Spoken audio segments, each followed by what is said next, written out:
Hey everybody, welcome to Media Reviews, the video playlist where I talk about all things media. And today on the list is going to be the book The Morning the Sun Went Down, written by Darryl Babe Wilson. This book was first written in 1997, but then re-released in 2016 after his passing. And this version I have right here is the republished edition. It features a new foreword and some afterwards that I believe are new. But anyway, I had to read this book for a class in college, and I really enjoyed it. There was a list of books that we were given, and we had to just pick one. And this one had the most interesting title. A lot of people say don't judge a book by its cover, but in this case I did. And I would say this is very well worth the read, and it's a super quick read. I think actual reading material is just over 170 pages. It goes by very fast. The text in it is pretty big. The spacing is very nice, and it's definitely a page turner. So this was written by a California native, of course, named Babe Wilson, and he is part of the Pitt River tribe.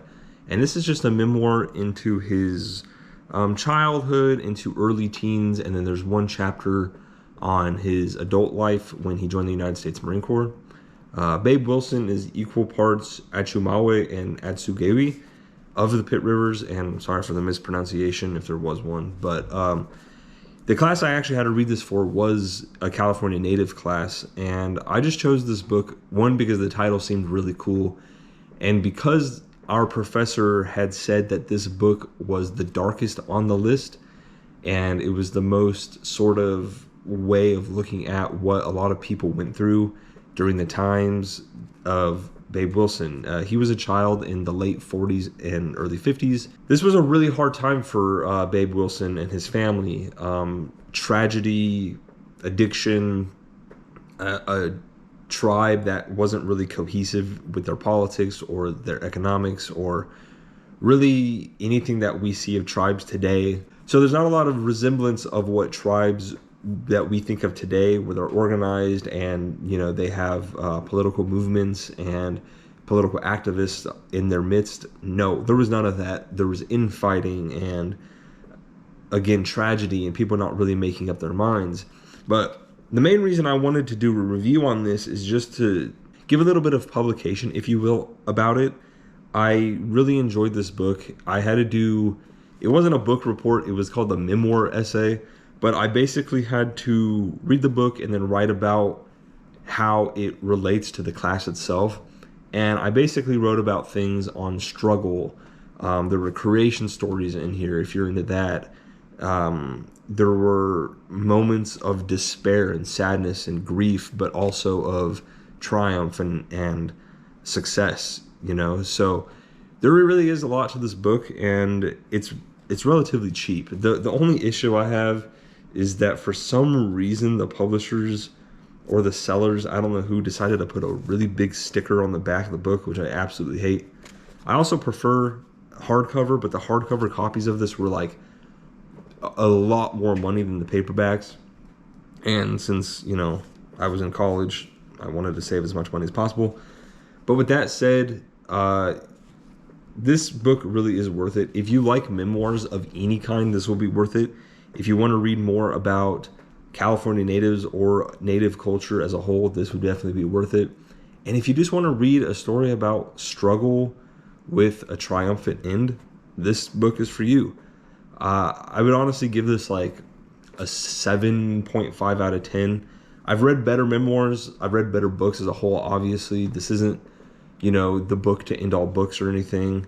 And since it is a few years old right now, people who are going to be into this stuff probably already know about it. But if you've never heard of this, or you are looking for a new book and just happen to come across this video, then here you go. This is for you. I will say there are a couple chapters which I felt kind of dragged, but again, this book goes by so fast that it doesn't really matter, because you'll be done with those chapters in literally a few minutes. Like, I think the longest chapter in this book is like 20 pages, but it goes by so fast it feels like 5 pages. I think I read this book in 3 sittings, and that's just because I had to take notes while I was reading it. If I didn't have to do that report, it honestly could have been read in a sitting to maybe a sitting and a half, depending on how I felt that day. I'll give you an example. Right now, I'm reading a 1,000-page book, and it's taken me so many months to read it just because of, well, I was in school when I started it. I had to read this, and sometimes I just don't sit there and feel like reading a 1,000-page book. It's like, dude, I got like 700 pages to go. Let me just flip another one. But this book goes by extremely fast. It's well worth the read. You know, I can't say that I ever really experienced happiness reading this book. It was mostly sadness and like, oh man, that sucks. Oh man, that sucks. Oh, that sucks even worse. And there's a chapter in this book that is so like terribly disgusting and bad, tragic, that it's like, holy shit, I cannot believe that happened. He talks about a certain thing that happens that changed his life and changed his family's life, and the words he chooses to use are just like, why would you say that, bro? But I didn't know much about Babe Wilson, who wrote this book, before I started this book, but I eventually learned that he became a spokesperson basically for his tribe. It wasn't like an official position or anything, but he spoke for his tribe. He became a college professor. He wrote a couple more books other than this, but this was his best-selling one. And it seems, just generally speaking, that he was a really good guy. He served our country in the United States Marine Corps. And he, like I said, he came over poverty and hardships and an ununified tribe that didn't really support him or his family. And the Pitt River tribe still to this day isn't extremely well off like some other tribes that are pretty famous around the country. Even right now, they don't have their own reservation. They have what are called rancherias, which rancherias in California are basically population centers where natives were sent to and were assigned at certain points of the timeline of the state government.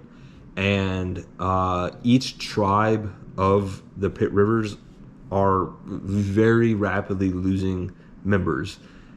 Even a lot of the languages that they speak are gone, never to be found again.